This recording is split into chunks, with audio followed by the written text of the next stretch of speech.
सुन ले ओवैसी करेगा औरंगजेब की पहचान पर, अब तो तिरंगा लहराएंगे पूरे पाकिस्तान पर। हमारा कोई ताल्लुक नहीं रजाकारों से। जो रजाकार थे वो पाकिस्तान भाग गए, जो वफादार थे देवेंद्र फडणवीस की रातों की नींद हराम कर रहे हैं। 20 तारीख को हम लेंगे। मुगल भी आक्रांता थे। बताएं ओवैसी की मुगल खानदान के हैं क्या?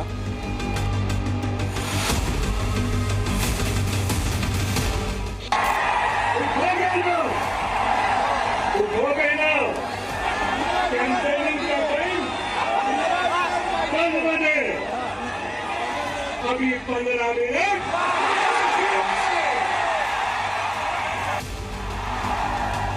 मोदी जो भारत के अस्तित्व के साथ खिलवाड़ करते थे, हमें बटना नहीं है और बटेंगे नहीं तो किसी माई के लाल की हिम्मत नहीं कि काट सके। लोगों को बोलते हैं बटेंगे तो कटेंगे। ये साधु का काम है, नाथ पंथ का काम है। अरे ये काम कोई टेररिस्ट बोल सकता है। महाराष्ट्र में वोटिंग के लिए अभी 8 दिनों का वक्त है, लेकिन नागपुर से नासिक, उस्मानाबाद से औरंगाबाद और मुंबई के साथ पूरे महाराष्ट्र की सियासी फिजा जहरीली हो चुकी है। उसने हम पर आक्रमण किया था, इसलिए सुन ले ओवैसी करेगा औरंगजेब की पहचान पर, अब तो तिरंगा लहराएंगे पूरे पाकिस्तान पर। खुलेआम धमकियां दी जा रही हैं। सत्ता पाने के लिए नेता सियासत की हर मर्यादा तार तार करने पर उतारू हैं। एक दूसरे को सबसे बड़ा दुश्मन बताया जा रहा है। खुला कह रहा हूं, मोदी और योगी का मैं तो दुश्मन हूं, शायद आप उनके दोस्त हैं।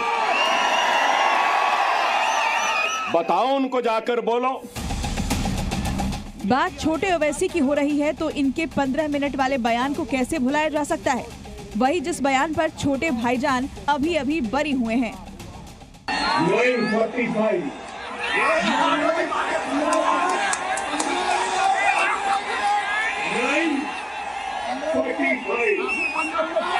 कैंपेनिंग का टाइम 5 बजे, अभी 15 मिनट।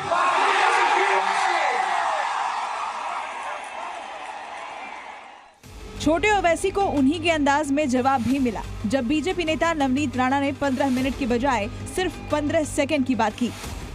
तो छोटा भाई बड़ा भाई ना, छोटा और बड़ा। छोटा बोलता है कि पुलिस को 15 मिनट हटा दो, तो हम दिखाएंगे बोले कि क्या कर सकते हैं। चुनाव में औरंगजेब को लानतें भेजी जा रही हैं। डिप्टी सीएम देवेंद्र फडणवीस ने जनता को संबोधित करते हुए कहा कि ओवैसी औरंगजेब की मजार पर जाते हैं, ऐसा देखने वाले चुल्लू भर पानी में डूब मरे। महापराक्रमी परम प्रतापी एक ही शंभू राजा था। संभाजी राजे ने कह दिया, अरे जान भी चली जाए न स्वराज दूंगा न स्वधर्म दूंगा। और ऐसे संभाजी राजा का, उनका खून करने वाले, उनको मौत की घाट उतारने वाले, उनकी निर्मम हत्या करने वाले औरंगजेब की समाधि पर वो असदुद्दीन ओवैसी जाता है और माथा टेकता है और तुम देखते रह जाते हो। अरे शर्म करो, चुल्लू भर पानी में डूब मरो, चुल्लू भर पानी में डूब मरो। बयान ऐसे हैं कि सुनने में शर्म आ जाए, लेकिन हैदराबाद वाले ओवैसी बंधु शर्म की हर सीमा पार कर चुके हैं। अब बीजेपी के उम्मीदवार है, अब उन्होंने तो खाली गाली दे रहे मेरे को, ये ऐसा वो ऐसा, वक्फ का हम वो ले लेंगे, हम मस्जिद ले लेंगे। क्या क्या लेना चाहते हैं आप? याद रखो, हम भी ले सकते हैं तुम्हारी, याद रखो। हाँ, 20 तारीख को हम लेंगे। ओवैसी बंधु बयानबाजी करें और उसका जवाब गिरिराज सिंह की ओर से न आए, ऐसा कैसे हो सकता है? मैं पूछना चाहता, ऐसा नहीं है कि महाराष्ट्र चुनाव में ओवैसी बंधुओं के बयान पर ही सियासत हो रही है।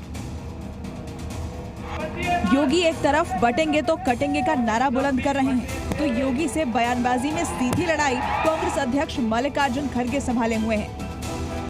कौन एक साधु के बेस में रहते हैं, लेकिन अच्छे पॉलिटिशियंस बन गए हैं, चीफ मिनिस्टर भी बने हैं और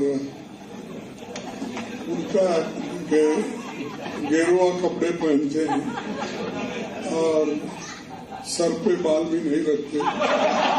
तो ऐसे एक नेता है जो बीजेपी ने पैदा किए। हालांकि योगी आदित्यनाथ अपने बचेंगे और कटेंगे वाले नारे के साथ महाराष्ट्र में धुआंधार प्रचार कर रहे हैं और दावा ठोक रहे हैं कि अगर हम बटेंगे नहीं तो किसी की औकात नहीं कि हमें काट सके।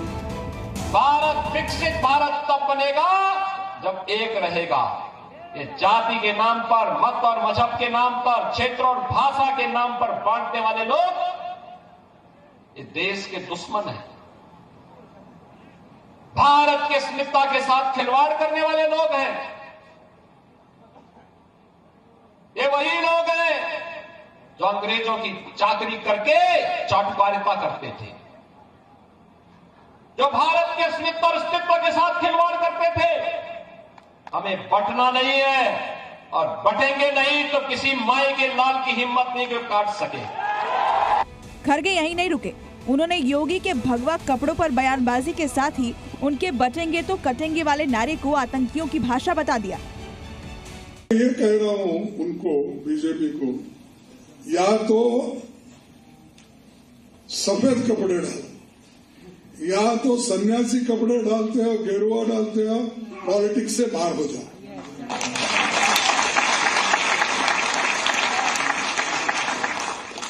भाई उसकी पवित्रता क्या रही? एक तरफ गेरुआ कपड़े डालते हो, जज साहब आपको पूछ रहा हूं, एक तरफ गेरुआ कपड़े डालते हो, दूसरों को उपदेश करते हो, बटेंगे तो कटेंगे बोलते हो, और ये क्यों डाले? अरे आपका काम तो सब कुछ जोड़ना। खड़गे ने बयान दिया तो बीजेपी ने तीखी प्रतिक्रिया व्यक्त की। बीजेपी नेता अब खड़गे को नसीहत दे रहे हैं कि उनकी पार्टी में मचे समोसे के संग्राम और जलेबी के व्यवधान पर ध्यान केंद्रित करना चाहिए। उन्हें जो है वो योगी आदित्यनाथ जी के कपड़ों की, गेरुए वस्त्र की चिंता करने के बजाय अपनी पार्टी में जो समोसे पे संग्राम और जलेबी का व्यवधान चल रहा है उसको ठीक करें। जब तक समोसे पर संग्राम और जलेबी का व्यवधान चलता रहेगा तब तक उनकी गारंटी का गुलगुला पानी का बुलबुला साबित होता रहेगा। इससे पहले भी मल्लिकार्जुन खड़गे ने योगी के बचेंगे और कटेंगे वाले बयान पर कहा था कि बांटने की बात करने वाले लोग ही काटने वाले हैं। बटेंगे तो कटेंगे किसको बोला? बांटने वाले ही तुम हो और काटने वाले भी तुम हो, और दूसरों को बोल रहे बटेंगे तो कटेंगे। हुकूमत तुम्हारे पास, पैसा तुम्हारे पास, बुद्धि तुम्हारे पास, गरीबों को क्या दिया? जैसे हम लोग आए, हमने कभी कुल मिलाकर महाराष्ट्र की सियासत भगवा कपड़े, बटेंगे तो कटेंगे, वोट जिहाद, 15 मिनट से 15 सेकंड की चुनौती से लेकर औरंगजेब और जिन्ना और आतंकवाद के इर्द गिर्द घूम रही है। पतंग पतंग वाला है। ब्यूरो रिपोर्ट, जी मीडिया। योगी